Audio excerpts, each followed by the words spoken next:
Time travel అనేది చేయగలమా లేదా ఇది చాలా మందికి సందేహం, కానీ థియరిటికల్గా అది మాత్రం ప్రూవ్ చేయగలిగారు.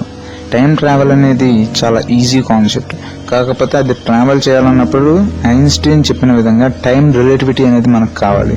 టైం రిలేటివిటీని మ్యాచ్ చేయడం హ్యూమన్గా ఇంపాసిబుల్, కానీ ఈ థియరిటికల్గా ఏదైతే ప్రూవ్ చేయగలిగారో దాన్ని ఇప్పుడు నేను ఎక్స్ప్లెయిన్ చేస్తున్నాను. Welcome to Telugu mysteries.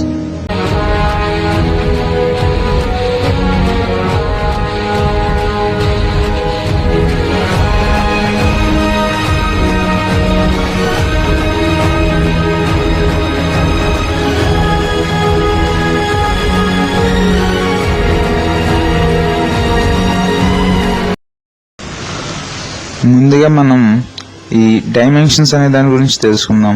So నేను ఇప్పుడు ఎక్స్ప్లెయిన్ చేసేది ఫస్ట్ డైమెన్షన్. ఫస్ట్ డైమెన్షన్కి ఓన్లీ జస్ట్ ఒక పాయింట్ అనేది ఉంటుంది. స్పేస్లో ఒక పాయింట్ నుంచి ఇంకో పాయింట్కి ట్రావెల్ చేయగల డిస్టెన్స్ని మనం జనరల్గా అయితే డిస్టెన్స్ అని కొలుస్తాం, కానీ డైమెన్షన్లోకి వచ్చేసరికి ఒక సెట్ ఆఫ్ పాయింట్స్, అంటే ఒక పాయింట్ నుంచి ఇంకో ఎండ్ పాయింట్కి ఒక సెట్ ఆఫ్ పాయింట్స్ అన్నీ పక్క పక్కన ఉంటే దాన్ని ఫస్ట్ డైమెన్షన్ అంటారు. ఫస్ట్ డైమెన్షన్లో మనం చెప్పుకోవాల్సింది ఏంటంటే దీనికి హైట్ ఉండదు, అలానే డెప్త్ కూడా ఉండదు.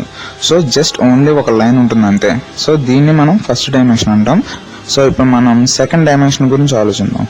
ఓకే, ఇలాంటి లైన్స్ అన్నీ, సెట్ ఆఫ్ లైన్స్ అన్నీ కలిపి ఒక స్క్వేర్గా ఫామ్ అయినప్పుడు దీన్ని సెకండ్ డైమెన్షన్ అంటాం.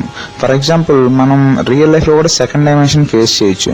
ఎలా అంటే మనం ఒక వాల్ని చూసినప్పుడు, అంటే ఒక గోడని అనే దాన్ని మనం చూసినప్పుడు అది దానికి ఒక హైట్ ఉంటుంది, అలానే ఒక విడ్త్ ఉంటుంది, కానీ అది ఎంత డెప్త్ ఉంది, అంటే ఆ గోడ ఎంత లావుగా అయితే ఉందో అది మనం మెన్షన్ చేయలేము ఒక కంటి చూపుతో చూసి. సో ఇది సెకండ్ డైమెన్షన్ అనమాట. ఏదైతే డెప్త్ మనం చూడలేకపోతున్నామో దాన్ని మనం సెకండ్ డైమెన్షన్లో చూస్తున్నట్టు అర్థం అనమాట. సో సెకండ్ డైమెన్షన్ గురించి ఒక క్లియర్ ఐడియా వచ్చింది కాబట్టి ఇప్పుడు మనం థర్డ్ డైమెన్షన్కి వెళ్దాం.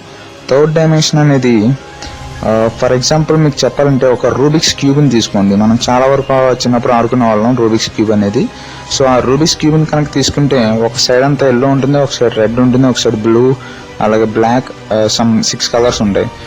సో ఒక 3 కలర్స్ మనం పక్క పక్కన పెట్టి చూడగలిగితే ఒకటి లెంత్ అనుకుంటే ఒకటి విడ్త్ ఉంటుంది, ఆ పైన ఏదైతే ఉందో అది డెప్త్ అనమాట, అంటే కింద నుంచి పైకి హైట్.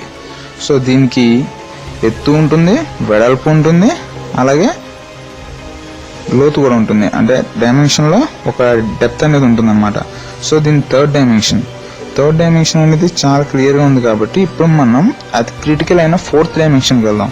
ఫోర్త్ డైమెన్షన్ అనేది దీంట్లో ఒక ఎక్స్ట్రా డైమెన్షన్ కూడా ఉంటుంది, అదేంటంటే టైం డైమెన్షన్. టైం డైమెన్షన్ అనేది మనం జస్ట్ ఫీల్ అవ్వడం తప్ప దాన్ని పర్టికులర్గా చూడలేం. సో ఒక టైం డైమెన్షన్ గురించి మీకు చెప్పాలంటే యాక్చువల్గా ఇది టైం కాదని చెప్పాలి, ఇది ఒక డ్యూరేషన్ ఆఫ్ టైం అనమాట. అంటే ఒక డేలో 24 అవర్స్ ఉంటాయి కాబట్టి దాన్ని టైం అని చెప్తున్నాము. అలాగే 24 అవర్స్లో ఒక 1 అవర్ని మనం డ్యూరేషన్ అని చెప్తాం. అంటే నేను ఇప్పుడు 6 నుంచి 7 వరకు ఈ పని చేస్తాను, అంటే ఈ డ్యూరేషన్లో ఒక పని మాత్రమే చేయగలను అని. సో ఆ 6 to 7 అనేది ఆ టైంలోనే మనం ఫీల్ అవ్వగలం. ఒకసారి 7 దాటాక మళ్ళీ 6కి రాలేం. సో రివర్ట్ బ్యాక్ చేయలేం కాబట్టి ఫోర్త్ డైమెన్షన్ అనేది ద ప్రెజెంట్, విచ్ మనం ఏదైతే ఇప్పుడు ప్రెజెంట్ లివ్ చేస్తున్నామో అది ఫోర్త్ డైమెన్షన్ అనమాట. ఒక హ్యూమన్గా మనం ఫోర్త్ డైమెన్షన్లో ఉండి థర్డ్ డైమెన్షన్ ఆబ్జెక్ట్స్ని చూడగలం. ఓకే, సో ఫోర్త్ డైమెన్షన్ అనేది ఒక ఫీల్ అని, అంటే ఒక టైం. నేను ఏదైతే ఇప్పుడు టైం నేను చేయగలుగుతున్నానో అదే ఒక టైం. ఫోర్త్ డైమెన్షన్లో ఫ్రంట్కి బ్యాక్కి వెళ్ళడానికి ఛాన్స్ అనేది లేదు, ఎందుకంటే ఒకసారి జరిగిపోయిన దాన్ని మళ్ళీ మనం వెనక్కి తీసుకురావడం. సో ఇలా తీసుకురావాలంటే మనకు కావాల్సిన డైమెన్షన్ ఒక ఫిఫ్త్ డైమెన్షన్. ఇది ఒక ఇమాజినరీ డైమెన్షన్. థియరిటికల్గా ఇది పాసిబుల్ అయింది, దాని గురించి నేను క్లియర్గా మీకు ఎక్స్ప్లెయిన్ చేస్తాను. సో ఇప్పుడు మనం ఫిఫ్త్ డైమెన్షన్ గురించి చెప్పుకుందాం. ఇక ఫిఫ్త్ డైమెన్షన్కి వచ్చేసరికి ఏదైతే టైం డైమెన్షన్ మనం ఫోర్త్ డైమెన్షన్లో చెప్పుకున్నామో దాన్ని ఫ్రంట్కి బ్యాక్కి, అంటే పాస్ట్కి ఫ్యూచర్కి వెళ్ళే వీలుంటుంది అనమాట. చెప్పాలంటే దీనికి లెంత్, విడ్త్, హైట్, టైంతో పాటు దేనికి సంబంధం ఉండదు.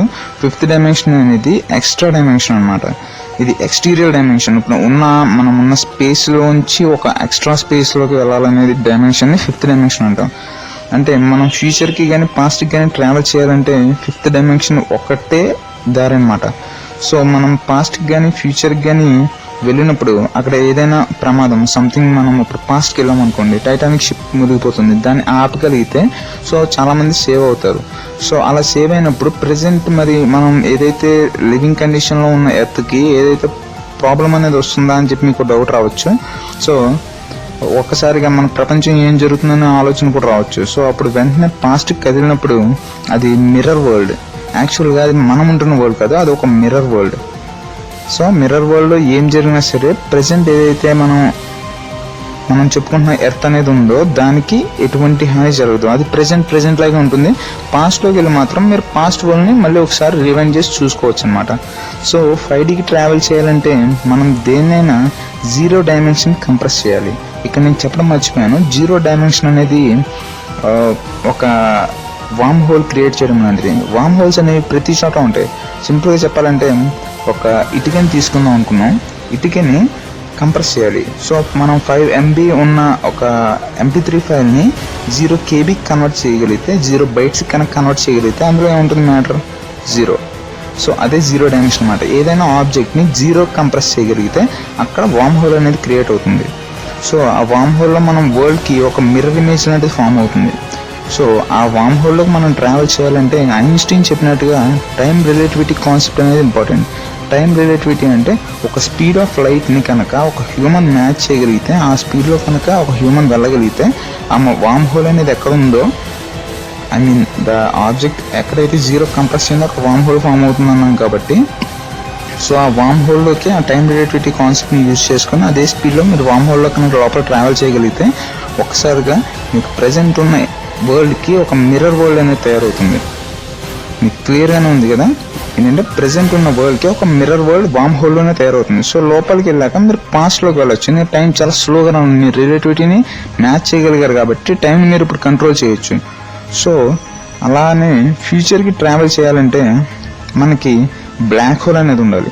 బ్లాక్ హోల్ అనేది ఒక హెవీ గ్రావిటేషనల్ ఫోర్స్ ఉన్న ఒక చిన్న వే లాంటిది అనమాట. అంటే ఒక హెవీ గ్రావిటేషనల్ ఫోర్స్ ఉన్న చిన్న హోల్ లాంటి దాంట్లోకి మీరు వెళ్ళాలన్నా సేమ్ రిలేటివిటీ కాన్సెప్ట్ని యూజ్ చేసుకుని, టైం రిలేటివిటీని యూజ్ చేసుకొని మీరు ఆ బ్లాక్ హోల్ అనే దానికో ట్రావెల్ చేయొచ్చు. బ్లాక్ హోల్లో ఏంటంటే ప్యారలల్ వరల్డ్ అనేది ఫామ్ అవుతుంది. సో ప్యారలల్ వరల్డ్ ఫామ్ అయినప్పుడు బ్లాక్ హోల్లో హెవీ గ్రావిటేషన్ ఉంటుంది కాబట్టి మన ఎర్త్ని ఫ్యూచర్లోకి వెళ్ళిపోతాం. మనం చాలా ఈజీగా ఫ్యూచర్లోకి అనేది వెళ్ళిపోతాం అన్నమాట, హెవీ గ్రావిటేషన్ ఉండడం వల్లనే. సో మన ఎర్త్ అనేది తిరిగేది ఒక 900 meters per second తిరుగుతుంది అనుకున్న రొటేషన్. అదే బ్లాక్ హోల్లో ఉన్న ప్యారలల్ వరల్డ్ ఏదైతే ఉందో అది ఆల్మోస్ట్ 18 times ఫాస్టర్గా తిరుగుతుంది. సో అక్కడ మీరు ఫాస్ట్గా తిరుగుతారు కాబట్టి అక్కడ 1 hour స్పెండ్ చేసిన ప్రజెంట్ లైఫ్లో మీకు ఆల్మోస్ట్ 30 years అయిపోతాయి. సో ఈ బ్లాక్ హోల్లోకి ట్రావెల్ చేయడం మనం ఫ్యూచర్లోకి ట్రావెల్ చేయడం అన్నట్టు. సో మనం ఫ్యూచర్లోకి అంటే ఒకసారి మనం వామ్ హోల్లోకి వెళ్ళిపోయి అంటే పాస్ట్లోకి వెళ్ళి మళ్ళీ ప్రజెంట్ వరల్డ్లోకి రావాలంటే ఏదైతే వామ్ హోల్లో మీరు ట్రావెల్ చేసినప్పుడు మిర్రర్ ఇమేజ్ అయితే ఉందో ఆ మిర్రర్ ఇమేజ్ నుంచి ఒక బ్లాక్ హోల్ అనేది మీరు అక్కడ కనిపెట్టి ఆ బ్లాక్ హోల్లో టైం రిలేటివిటీ కాన్సెప్ట్ని యూజ్ చేసి మీరు ఆ బ్లాక్ హోల్లోకి ఎస్కేప్ అవ్వగలిగితే మీరు మళ్ళీ ప్రజెంట్కి వస్తారు అన్నమాట.